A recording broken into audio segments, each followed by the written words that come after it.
है जिनका, चंदन से है दिव्य वचन। अक्षत सम अक्षत है श्रद्धा, सुमनों सा सुंदर है तन। नैवेद्य चरित ज्ञान है दीपक, वसु विधि करते धूप दहन। ध्यान सुफल है अर्घ समाधि, मुनिवर तुमको नित्य नमन। अनर्घ्य पद को पाने गुरुवर, मेरा अर्घ समर्पित है। एक जीवन क्या 100 जीवन, गुरुवर तुम्हें समर्पित है। ऋषिवर तुम्हें समर्पित है। देवादिदेव 1008 कैवल्य कमलापति आदि ब्रह्म आदिनाथ भगवान की। देवादिदेव 1008 श्री शांतिनाथ भगवान की। देवादिदेव 1008 वर्तमान शासनायक महावीर भगवान की। परम पूजिक स्वाट आचार्य प्रवर गुरुवर श्री विद्यासागर जी महामुनिराज की। 3 कम 9 करोड़ मुनिराजों की।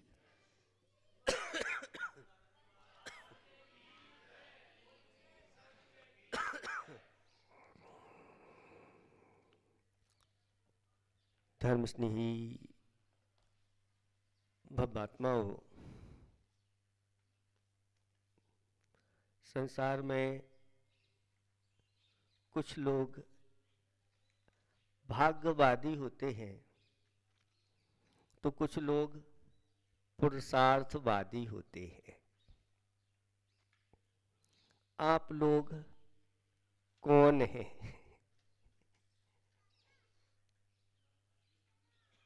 भाग्यवादी हैं कि पुरुषार्थवादी हैं? दोनों हैं। ये कह रहे दोनों हैं। हमारा जो धर्म है वह अनेकांत धर्म कहलाता है और हम स्यादवादी हैं। कौन से वादी हैं? स्यादवादी। स्यादवादी वही कहलाते हैं जो अपेक्षा लेकर के सभी वादों को स्वीकार करते चले जाते हैं। किसी एक बात को लेकर के अकड़ करके नहीं चलते और हर बात को हम अपेक्षा लगा करके सिद्ध कर देते हैं।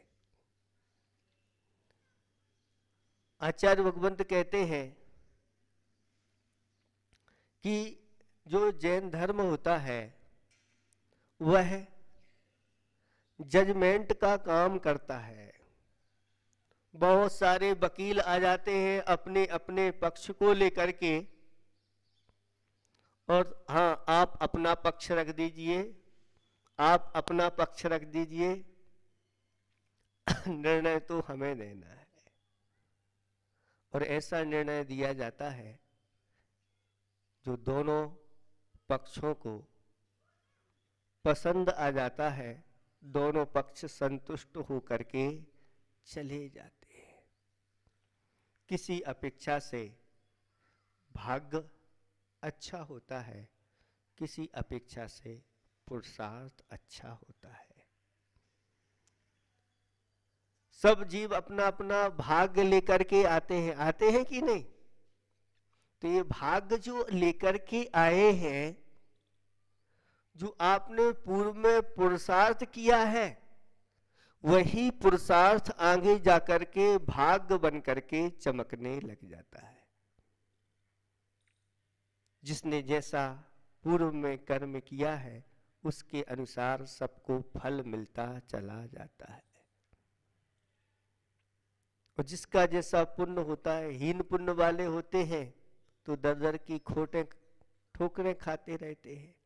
मिलता है तो अल्प मिलता है। एक मध्यम पुण्य वाले होते हैं, उनको मध्यम वर्ग में गिना जाता है, और एक उत्तम पुण्य वाले होते हैं जो अपने आप में श्रेष्ठी माने जाते हैं। ये सब पूर्व का किया हुआ पुरुषार्थ है जो वर्तमान में भाग्य बना हुआ है। हमारे आचार्य भगवंतों ने कहा, भाग्य के भरोसे मत बैठो, अपने भाग्य की रचना आप स्वयं करो। और जो अपने भाग्य की रचना स्वयं कर लेता है पुरुषार्थ के माध्यम से, वह दुनिया की कौन सी वस्तु है जो उसको प्राप्त नहीं करता, यानी सभी प्रकार की वस्तुओं को प्राप्त कर लेता है। पुरुषार्थ करके अहंकार मत करो, क्योंकि अहंकारी टूट जाते हैं, अहंकारी डूब जाते हैं। ऐसी एक कहावत है कि मान करनते मर गए, रहा न जिनका वंश, तीनन को तुम देख लो, रावण कौरव कंस। ये तीन हैं, ये तीनों ने मान किया तो जिनका वंश ही समाप्त हो गया, ऐसी दशा हुई। दुर्गति के पात्र हुए, सब जगह अपयश प्राप्त हुआ। आज भी उनका अपयश, कहते हैं जब तक ये कलिकाल रहेगा, यानी जब तक इस अवसर्पणी का अंत नहीं होगा, तब तक तो ये कलंक लगा ही रहेगा। फिर भी भविष्य में ये तीर्थंकर आदि हो गए तो भी कहानी तो पुरानी चलेगी ही कि पूर्व में ऐसे ऐसे किए थे, इनका अतीत है। अतीत तो सबका काला होता है, लेकिन हम वर्तमान को बहुत अच्छा, स्वच्छ, सुंदर बना सकते हैं।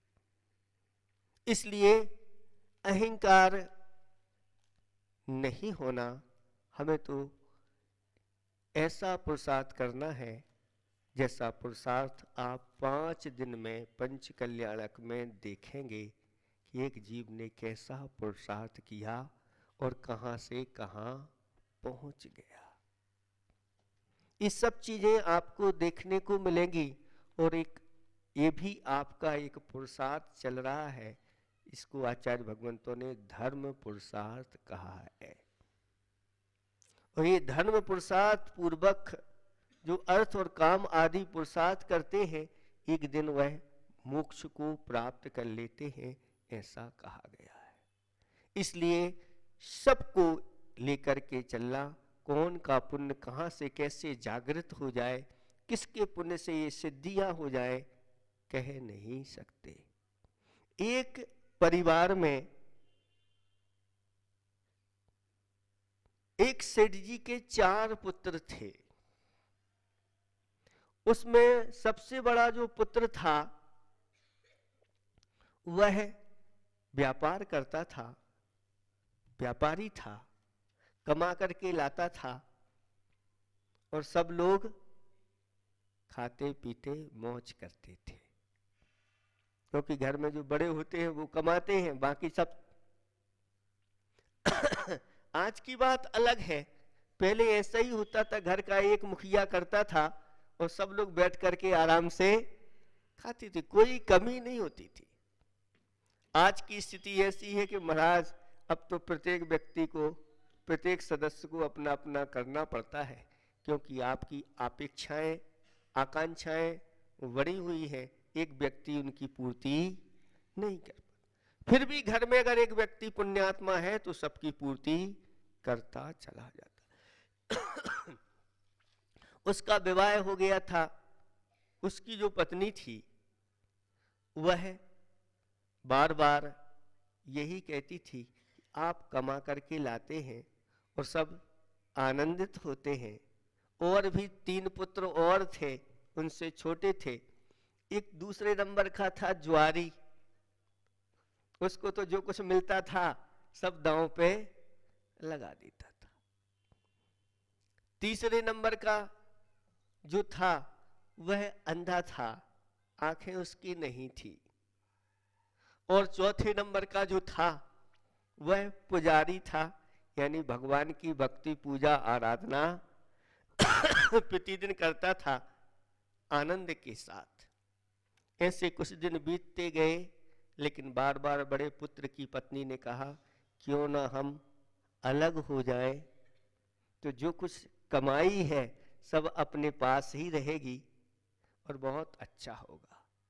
ऐसी बार बार बातें आने लगी और बड़े पुत्र ने कह दिया पिताजी से कि पिताजी अब हम लोग अलग रहेंगे।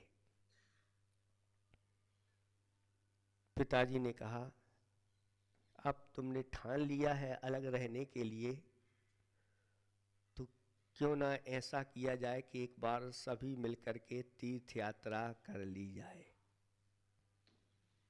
फिर आगे अलग क्या भरोसा, कब कौन कहाँ क्या होगा। एक बार तीर्थ यात्रा कर लेते हैं, उसके बाद जिसको फिर अलग होना है तो हो जाना, कोई बात नहीं। और तीर्थ यात्रा के लिए निकल पड़ते हैं और एक स्थान पर 4-5 दिन के लिए रुकना होता है। और जो बड़ा पुत्र था, उस बड़े पुत्र को पिताजी कहते हैं ये लो 100 रुपये और सबको भोजन लाना है, भोजन सामग्री ले आओ। बेटा कहता है कि 100 रुपये हैं, क्यों ना इससे थोड़ा सा व्यापार कर लिया जाए, तो थोड़े पैसे बढ़ जाएंगे और भोजन सामग्री ज़्यादा आ जाएगी। उसने वहीं के वहीं व्यापार किया तो 100 के उसने 125 कर लिए और 125 करके वह भोजन सामग्री लाया, सबको खिला दिया। दूसरे दिन पिताजी ने ज्वारी जो था उसके लिए 100 रुपये दिए कि जाओ सामग्री लाओ, भोजन सामग्री। वह कहता है 100 रुपये में कितनी सामग्री आएगी। रास्ते में लोग चल रही थी, बैठक हुई थी, तो उसने सोचा क्यों ना इसको दांव पे लगा दिया जाए, और अगर दांव लग गया तो फिर कहना ही क्या है। तो जाकर के उसने 100 रुपये दांव पे लगाए और दांव उसके पक्ष में आ गया। उसने 100 के 200 कर लिए और 200 की सामग्री, अपने बड़े भाई की अपेक्षा बहुत सामग्री वह लेकर के पहुंचा। तीसरे दिन तीसरा बेटा जो अंधा था उससे कहा लो ये 100 रुपये, तुम्हें भी सामग्री लाना है। वह सामग्री लेने के लिए जाता है अंधा था। रास्ते में उसके भाग्य से कोई एक थैली स्वर्ण की या जो वस्तुएं उसमें धन आदि रखा हुआ था, पैर में टकरा जाता है और उस थैली को वह उठाता है और समझ जाता है कि ये धन है। उससे बहुत सारी सामग्री लाता है और जाकर के पिताजी को कुछ धन भी दे देता है। चौथे दिन जो छोटा पुत्र था उसका नंबर आया, उसको भी 100 रुपये दिए और 100 रुपये लेकर के वह जैसे ही जा रहा था और देखा कि रास्ते में भगवान का जिनालय है। उस जिनालय को देख करके उसके मन में आ गया कि क्यों ना इस 100 रुपये से अच्छी पूजन की सामग्री खरीदी जाए और पूजन किया जाए, बाद में भोजन होगा वो देखा जाएगा। और 100 रुपये की पूजन सामग्री आदि खरीद करके और जाकर के भगवान के सामने बैठ गया और पूजन प्रारंभ कर दी। और पूजन करते करते 12 बज गए और पूजन में ऐसा मस्त हो गया कि उस जिनालय में जिनालय का रक्षक देव विचार करने लगा कि ये तो बड़ा भक्त पुजारी आज तक मैंने नहीं देखा। उसके बारे में विचार किया तो उसके घर वाले भोजन सामग्री के लिए इंतजार कर रहे हैं और ये यहाँ पूजन कर रहा है। तो उस देव के मन में आया कि अगर यह भोजन की सामग्री नहीं ले जाएगा तो यह आगे जाकर के इसको ऊपर डांट पड़ेगी, मार पड़ेगी और यह पुजारी बदनाम हो जाएगा।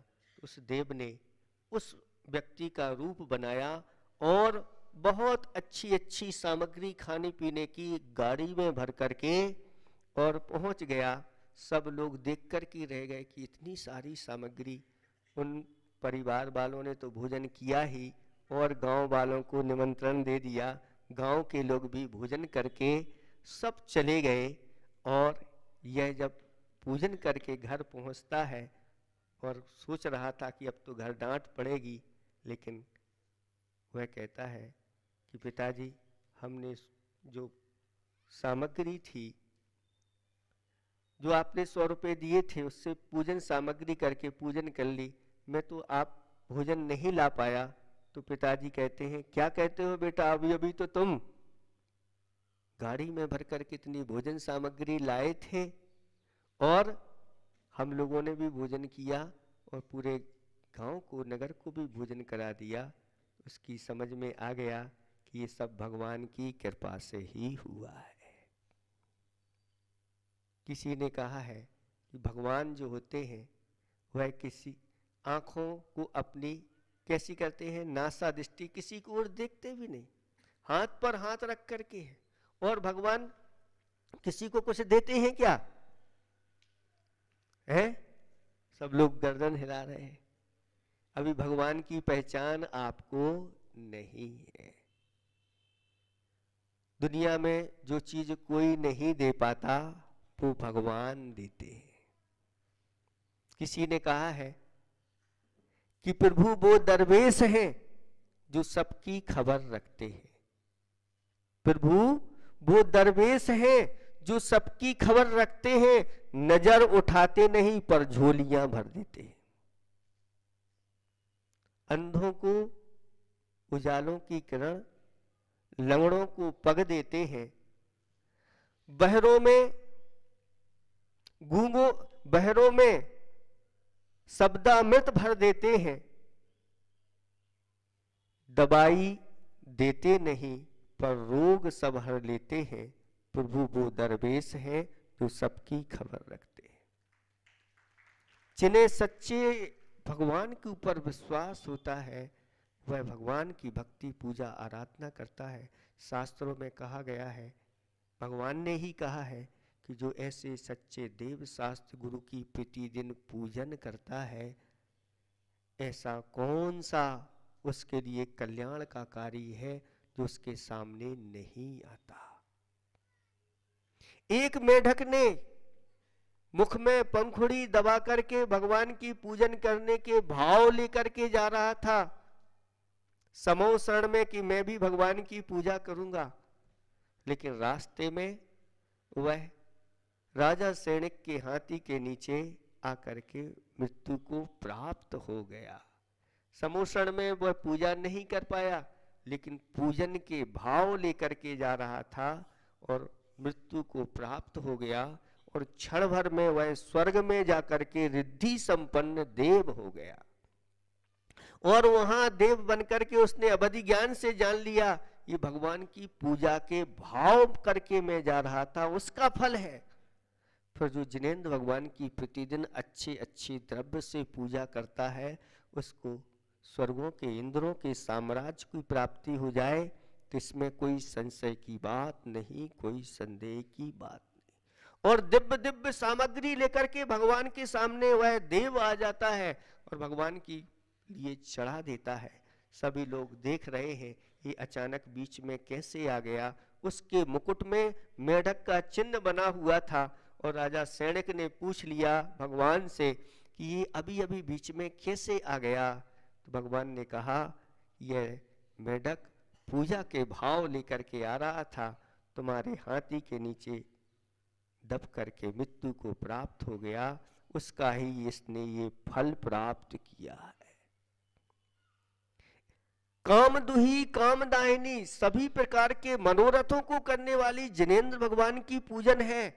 और कामदाहिनी यानी संसार के जो दुख आदि हैं उनको दहन करने वाली है, ऐसी यह भगवान की पूजन होती है। हे बात्माओं, प्रतिदिन अच्छी तरह से अष्ट द्रव्य के माध्यम से जिनेंद्र भगवान की पूजन करना चाहिए।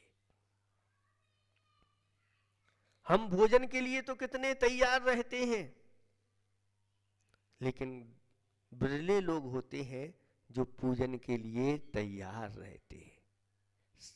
आप स्नान करते हैं तो उस स्नान में पाप का बंध होता है कि पुण्य का बंध? बोलो, स्नान करने से तो पाप का ही बंध होगा। आप अपने वस्त्र आदि धोते हैं, उससे पुण्य का बंध होता है कि पाप का बंध? पाप का बंध होता है। लेकिन हमारे आचार्य भगवंतों ने कहा कि अगर उद्देश्य बना लो कि मैं स्नान इसलिए कर रहा हूं कि मुझे जिनेंद्र भगवान का अभिषेक करने जाना है, मैं स्नान इसलिए कर रही हूं मुझे भगवान की पूजन करने जाना है, तभी से ही आपका पुण्य बंध प्रारंभ हो जाएगा।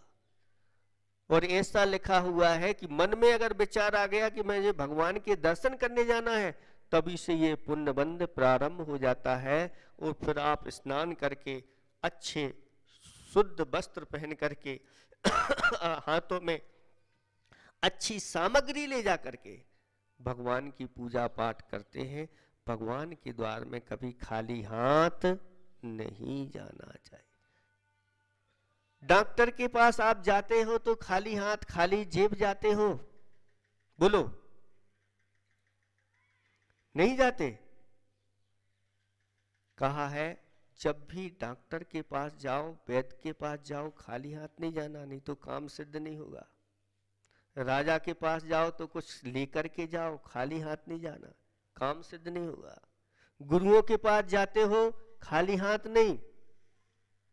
अभी लोगों को ज्ञान नहीं है, चलो महाराज प्रवचन करने के लिए जाने, खाली हाथ आते हो, खाली हाथ कभी नहीं, कुछ ना कुछ सामग्री लेकर के आओ और गुरुओं से निवेदन करना चाहिए।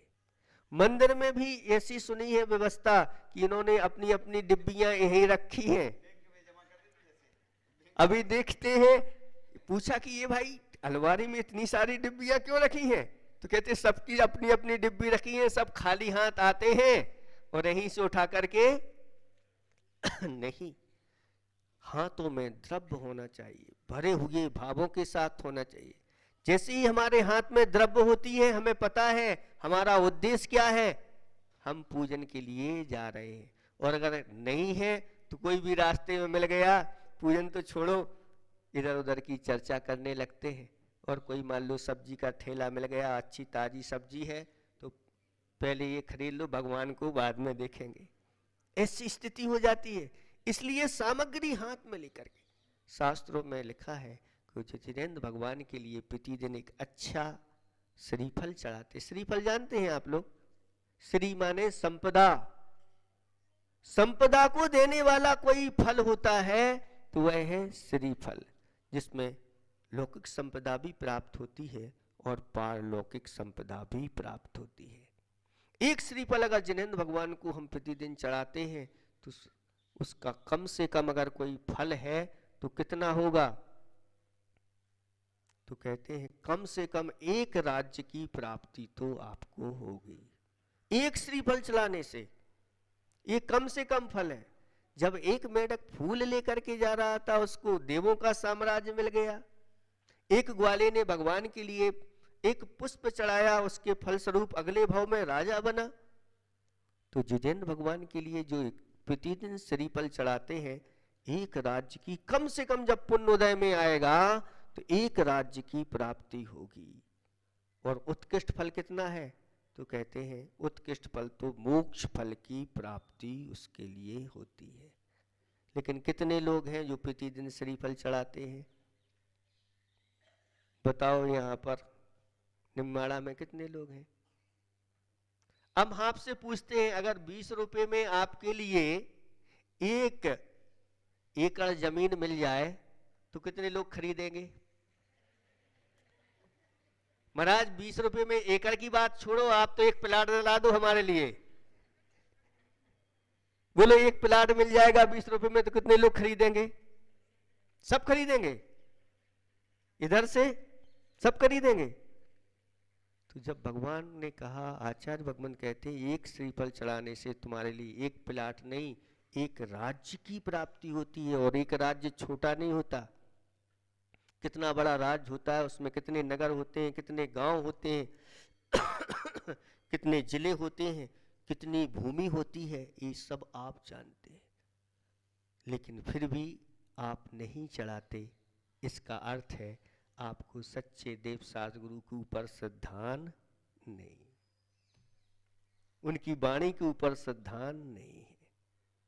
और जिनको श्रद्धा होता है वो आज संकल्प कर ले कि भगवान को कम से कम एक श्रीफल तो हमारी तरफ से चढ़ेगा। एक, अगर आपकी तरफ से नहीं तो कम से कम आपके परिवार से तो एक श्रीफल चढ़े। कितने लोग आज तैयार हो रहे हैं कि एक श्रीफल हमारी तरफ से, हमारे परिवार की तरफ से। बहुत अच्छा, 1 2 3 4, बहुत सारे हाथ उठ रहे हैं। चिंता की बात नहीं, आप लोग जब तक आपकी शक्ति है आपको चढ़ाना। जब आपके पास कुछ बचे नहीं तो हमारे पास आ जाना, हम आपकी व्यवस्था श्रीफल की करवा देंगे। आज तक तो कोई ऐसा नहीं, ऐसे भी लोग आए, महाराज दिन अच्छे नहीं चल रहे हैं, उनसे कहा कुछ नहीं करना, अपने मूल नायक के लिए कम से कम एक श्रीफल चढ़ाना। और एक श्रीफल उन्होंने चढ़ाना प्रारंभ किया, और 6 महीने के अंदर ही ऐसी स्थिति उनकी हो गई कि महाराज आप अब एक श्रीफल कह रहे हो, हम तो आज 2-2 श्रीफल चढ़ाने के सक्षम हैं। और आप ये सामान्य श्रीफल, हमारे भाव तो अब चांदी के श्रीफल चढ़ाने के हैं। और ऐसे लोगों ने चांदी के श्रीफल भी बनवा करके भगवान के लिए चढ़ाए। कमी नहीं होती, ये पुण्य बढ़ता चला जाता है। भगवान किसी को कुछ देते नहीं, दिखने में ऐसा लगता है, लेकिन भगवान और गुरुओं के निमित्त से हम ऐसा पुण्य संचय कर लेते हैं कि सब कुछ हो जाता है। आज इस भाव में आप ये कर लेना। और सुनो, जिन्होंने ये नियम लिए हैं उनके लिए ऐसा नियम है, कभी नहीं चढ़ा पाए तो दूसरे दिन डबल चढ़ा सकते हैं, है ना। मान लो 4-5 दिन नहीं चढ़ा पाए तो भी आप 4-5 दिन के सब मिला करके चढ़ा सकते हैं। और कभी कुछ ऐसी समस्या आ जाए कि आप मंदिर नहीं जा पाओ तो परिवार का कोई भी व्यक्ति आपका, आप उससे कह दो हमारी तरफ से भगवान को प्रतिदिन श्रीफल चढ़ना चाहिए। आप व्यवस्था करेंगे, व्यवस्था हो जाएगी। सूखे श्रीफल मिलते हैं, कैसे नहीं मिलते, आप मंगवाएंगे तो व्यवस्था होगी, व्यवस्था होगी। ज्यादा हो तो आप अपने मंदिर में भी इनसे, कमेटी वालों से कह दो मंदिर में आप श्रीफल रखवा दो, और एक श्रीफल मंदिर से अपना लिया और अपने पैसे जमा करा दो, ऐसा भी कर सकते हैं। नहीं तो अपने घर में मंगा करके, कहीं भी व्यवस्था हो जाती है। सब एक व्यक्ति जिम्मेदारी ले लेगा, आपकी व्यवस्था हो जाएगी, आपके घर में पहुंच जाएंगे। पहले तो घरों में ऐसे होते थे कि रत्न रखे रहते थे, मोती रखे रहते थे, और मोती और रत्न चढ़ा करके लोग, गजमोती की कथा तो सब लोगों ने सुनी होगी कि गजमोती चढ़ा करके उसने नियम लिया था कि मैं जब तक भगवान को गजमोती नहीं चढ़ा लूंगी तब तक मैं भोजन नहीं करूंगी। ऐसे भी प्रतिज्ञा करने वाले तब देवताओं ने आकर के मंदिर की निर्माण कर दिया था और गजमोती वहां पर उपस्थित करे। आप अपने नियम पर दृढ़ रखो, देवलोग हिल जाते हैं आपके नियम का पालन करने के लिए कि कोई भगवान का भक्त भूखा बैठा हुआ है, उसने 2 दिन से भोजन नहीं किया, 3 दिन से भोजन नहीं किया, ये सारी सामग्री उपस्थित हो जाती। इसलिए वर्तमान में ये धर्म पुरुषार्थ आप लोगों को करना है। यही धर्म पुरुषार्थ आपका आगे जाकर के भाग्य ऐसे बन करके चमकता है। जिन्होंने जिनेंद्र भगवान की पूजाएं की हैं, भक्ति की है, आराधनाएं की हैं, अगले भाव में राजकुल में जन्म मिलता है, खजाना उनका भरा पड़ा रहता है, उन्हें कुछ करने की आवश्यकता नहीं, किसी दूसरे की नौकरी नहीं। एक बार संकल्प कर लो कि आज हम प्रतिदिन श्रीफल चढ़ाएंगे, ये गारंटी हम ले रहे हैं, अगले भाव में तुम्हें किसी की नौकरी नहीं करना पड़ेगी, कुछ कमाई नहीं करना पड़ेगी, आपको सब कुछ मिलेगा। और नहीं मिले तो हमें पकड़ लेना, ढूंढ लेना कहाँ है महाराज, वो कहीं ना कहीं तो मिल जाएंगे, चिंता नहीं करना। अच्छी तरह से एक हम पुरुषार्थवादी हैं और पुरुषार्थ के माध्यम से भी अपने भाग्य की रचना हम स्वयं करना जानते हैं। ऐसा करते हुए फिर पिताजी ने चारों को बुला करके पूछा, क्यों बेटे बड़े बेटे से कहा क्यों अलग होना चाहते हो? तो उसकी समझ में आ गया कि नहीं, अलग होना अच्छा नहीं, क्योंकि हमारा पुण्य कितना है? 1.25 गुना है, और ज्वारी का पुण्य कितना है? 2 गुना है, और अंधे का पुण्य तो 1000 गुना है, और पुजारी का पुण्य उसकी तो देवलोक भी सहायता करने के लिए तैयार है। इसलिए जिनेंद्र भगवान की ये पंच कल्याणक आप करने जा रहे हैं, इसमें आप ऐसा अक्षय पुण्य संचय करेंगे, जब यह पुण्य उदय में आएगा तब आपको वह पंच कल्याणक याद आएगा, महाराज याद आएंगे, हमने ऐसा पूर्व में क्या किया था, उसका ये मुझे फल है। समय बहुत हो गया है, इतना ही आज हम पर्याप्त समझते हैं। और अब जो पूजन नहीं करते हैं उनके लिए पूजन प्रारंभ करना है। बहुत बड़ा पुरुषार्थ, आप लोगों ने इतना अच्छा जिनालय बनाया है।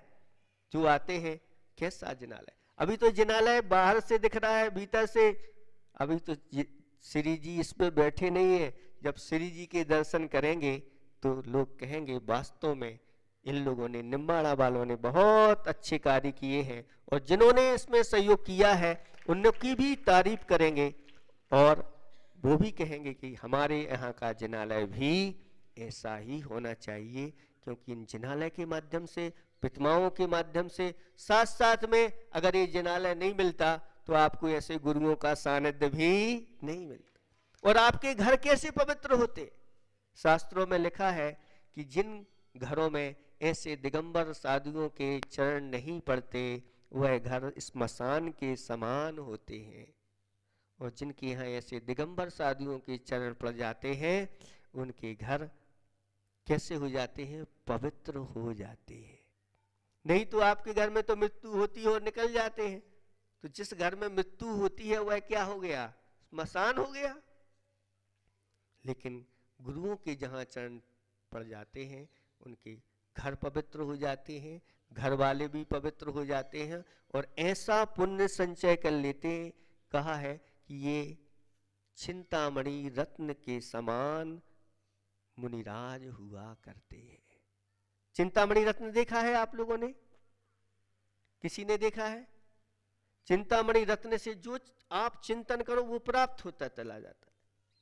लेकिन आज ऐसा किसी का पुण्य नहीं है इस भारतवर्ष में, यहाँ पर किसी के पास चिंतामणि रत्न हो। लेकिन शास्त्रों में लिखा है कि चिंतामणि रत्न तो आपको नहीं मिला, लेकिन अगर ऐसे मुनिराज निर्ग्रंथ जो अपने पास किसी प्रकार का कोई परिग्रह नहीं रखते, आरंभ आदि नहीं करते, जिन्होंने पंच सूनाओं का त्याग कर दिया है, चूल्हा चक्की अपने साथ नहीं रखते, अपना भोजन स्वयं नहीं बनाते, ऐसे मुनिराज अगर आपके घर में आ गए तो समझ लेना वह चिंतामणि रत्न ही आपके यहाँ आ गया। और व्यक्ति इतना पुण्य उससे संचय कर लेता है, जब यह पुण्य उदय में आएगा तो जैसे चिंतामणि रत्न के माध्यम से सब कुछ प्राप्त होता चला जाता है, ऐसे ही उसके पुण्य से सारी वस्तुएं उसको प्राप्त होती चली जाती हैं, और वह सुखी हो जाता है, कभी भूखों नहीं मरता, कभी भी इस प्रकार की दरिद्रता को प्राप्त नहीं होता, उसकी सारी दरिद्रताएं दूर हो जाती हैं, और सभी जगह वह सभी प्रकार की वस्तुएं उपलब्ध कर लेता है। आप लोग ऐसे ही पुरुषार्थ करते चले जाएं, भाग्य के भरोसे हमें नहीं बैठना, हमें अपने भाग्य की रचना स्वयं करना है। क्योंकि हम सिर्फ भाग्यवादी नहीं, सिर्फ पुरुषार्थवादी करके भी अहंकारी नहीं, हम तो स्यादवादी हैं, और स्यादवाद के माध्यम से हम अपनी सिद्धि कर सकते हैं। इन्हीं भावना के साथ अहिंसा परमो धर्म।